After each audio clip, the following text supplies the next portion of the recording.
Hello everyone. Find the sum to which $600 will amount in 3 years at 11% per annum compound interest. And you give your answer in nearest cent. The formula to use is R P into 1 plus R over 100 is power n. So P is our principal, R is our the rate, n is the number of years. So amount will be equal to what's our principal? The principal is into 1 plus what's the rate? Rate is 11 over 100, and our number of years is n, which is 3. So A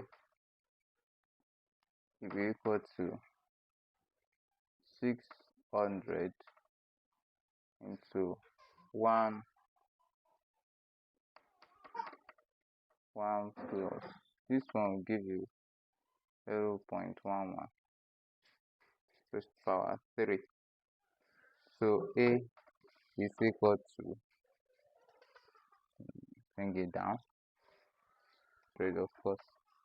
So let me use my calculator. I have 600 times 1.367613.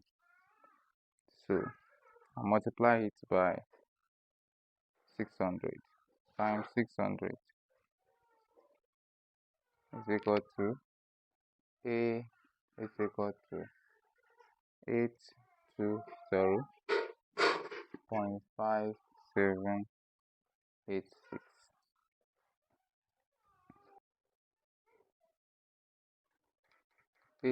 820.58.